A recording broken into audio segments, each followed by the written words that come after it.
നിരത്തുകളിൽ ആർക്കും ആരെയും ശ്രദ്ധിക്കാൻ കഴിയാത്ത തിരക്കുകളോടെയാണ് നാം യാത്ര ചെയ്യാറുള്ളത്.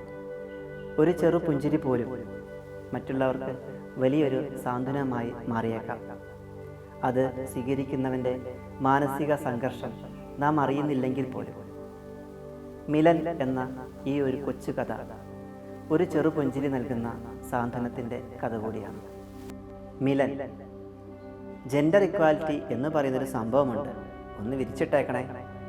മുറ്റത്ത് അലക്കിയ വസ്ത്രങ്ങളുടെ ഒരു ബക്കറ്റ് വെച്ച് പത്രം വായിച്ചിരുന്ന എനിക്ക് നേരെ ഒരു ചിരി എറിഞ്ഞ് അവൾ അകത്തേക്ക് കയറി.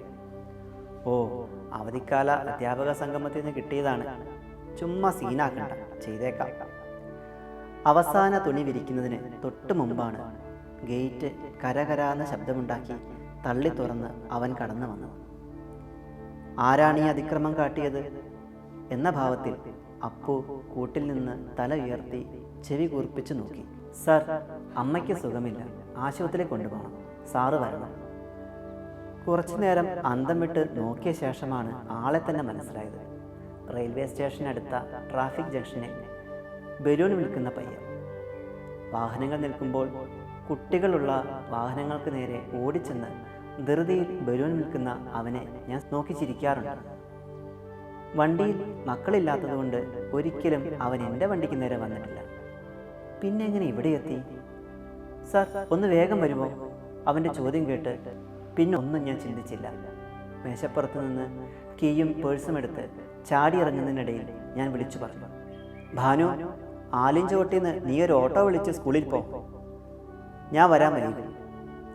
ഇതെന്തു കൂത്ത് എന്ന മട്ടിൽ അടുക്കള ജനൽ തുറന്ന് അവൾ നോക്കുമ്പോഴേക്കും ഞങ്ങൾ ഗേറ്റ് കടന്നു. വണ്ടിയിലിരുന്ന് സർ ഇടത്തോട്ട്, സർ വലത്തോട്ട് എന്നിങ്ങനെ വഴി മാത്രം അവൻ പറഞ്ഞിരുന്നു. വണ്ടി നിന്നത് റെയിൽവേ സ്റ്റേഷന്റെ പിറകിലെ ചതുപ്പ് നിലമായ പുറമ്പോക്കിൽ.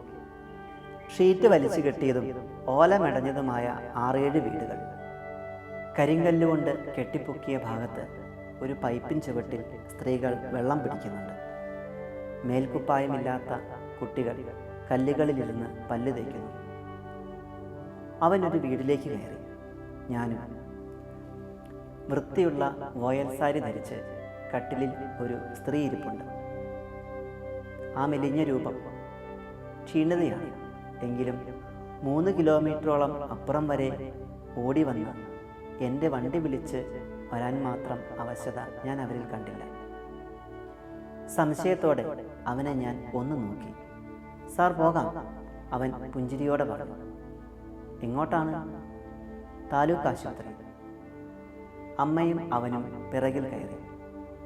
അത് ശരി, അപ്പോൾ ഞാൻ വെറും ഡ്രൈവറായി എന്ന മട്ടിൽ ഞാൻ അവനെ ഒന്ന് നോക്കി. ഇങ്ങോട്ട് വന്ന പോലെയല്ല. വഴി നീളെ അവൻ സംസാരിച്ചുകൊണ്ടേയിരുന്നു. ജംഗ്ഷനിലെ തിരക്കിനെ പറ്റി, നടപ്പാതയുടെ വീതിയെപ്പറ്റി, അങ്ങനെ പുറത്തു കാണുന്ന എന്തിനെ പറ്റി. ഇന്നലെ കാറ്റത്ത് ബലൂൺ കെട്ടിയുറപ്പിച്ച വടി പറന്നു പോയതിനെപ്പറ്റി പറഞ്ഞ് ആവശ്യത്തിലധികം നീട്ടത്തിലും ഒച്ചയിലും അവൻ ചിരിച്ചു. അവൻ്റെ അമ്മയും ഇടയ്ക്കിടെ തലയാട്ടി ചിരിച്ചുകൊണ്ടേയിരുന്നു. കൂട്ടത്തിൽ ഞാനും ചിരിച്ചു. ഒപിയിൽ സാമാന്യം തിരക്കുണ്ടായിരുന്നു. ഞാൻ സന്ദർശകർക്കുള്ള ഇരിപ്പിടത്തിൽ ഇരുന്നു. അമ്മയെ ഒപിയിൽ നിന്ന് അകത്തേക്ക് കൊണ്ടുപോയ ശേഷം അവൻ ഇടയ്ക്കിടെ വന്ന് സാറ് പൊയ്ക്കോളൂ, ഇരിക്കണ്ട, ഞങ്ങൾ വന്നോളാം എന്ന് പറഞ്ഞുകൊണ്ടേയിരുന്നു. ഇടയ്ക്ക് അവൻ ഓടി പുറത്തേക്ക് പോകുന്നതും മരുന്ന് പൊതികളുമായി അകത്തേക്ക് പോകുന്നതും കണ്ടു. കയ്യിൽ എന്തെങ്കിലും ഉണ്ടോ എന്ന് പോലും ചോദിക്കാത്തതിൽ എനിക്ക് നാണക്കേട് തോന്നി. പിന്നീടെപ്പോഴോ അവൻ പുറത്തു വന്നപ്പോൾ ഞാൻ പണമെടുക്കാൻ ഭാവിച്ചു. അത് കണ്ട് തടഞ്ഞുകൊണ്ട് അവൻ പറഞ്ഞു, സാറ് പൊക്കോളൂ, ഓഫീസിൽ പോകണ്ടേ? ഏതായാലും വൈകി, കുറച്ചു നേരം കൂടെ കാത്തിരിക്കാം. അവനെ വീട്ടിലെത്തിച്ചിട്ട് പോയാലും മതി ഇനി. ഞാൻ കസേരയുടെ പിന്നിലേക്ക് തല ചായ്ച്ചു. ഇടയ്ക്കെപ്പോഴോ ഒന്ന് മയങ്ങി. അവൻ വന്ന് കയ്യിൽ തൊട്ടു.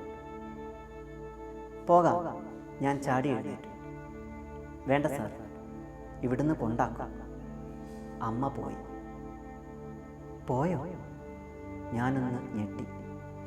അങ്ങനെ പോകാൻ മാത്രം അവർക്കെന്തായിരുന്നു? എനിക്കറിയാമായിരുന്നു സാർ, അമ്മ മരിക്കുമെന്ന്.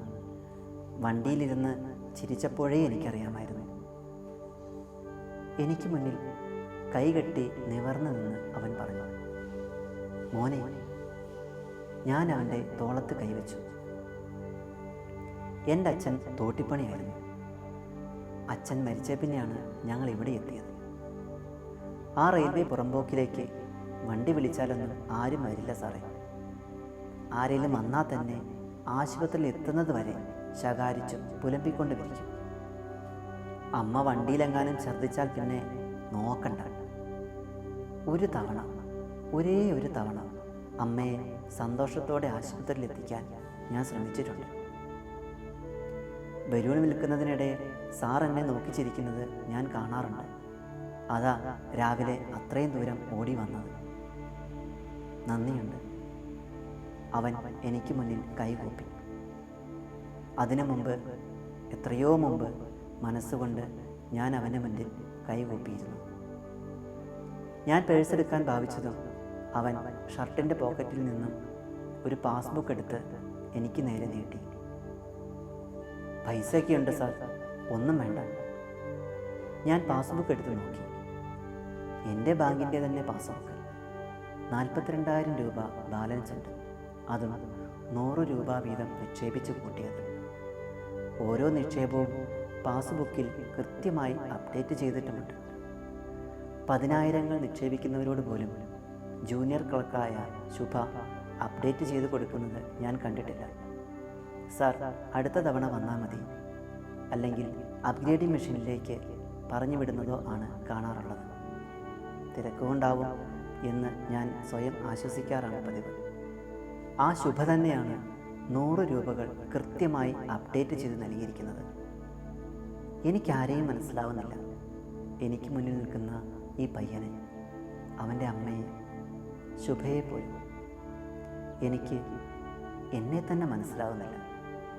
തിരക്കുകളിലേക്ക് നീങ്ങുന്ന അവനെ ഞാൻ ഒരിക്കൽ കൂടി വിളിച്ചു. മോനെ, നിന്റെ പേരെന്താണ്? ആൾക്കൂട്ടത്തിനിടയിൽ നിന്ന് നിറഞ്ഞ കണ്ണുകളോടെ കൈ ഉയർത്തി അവൻ വിളിച്ചു പറഞ്ഞു, മിലൻ.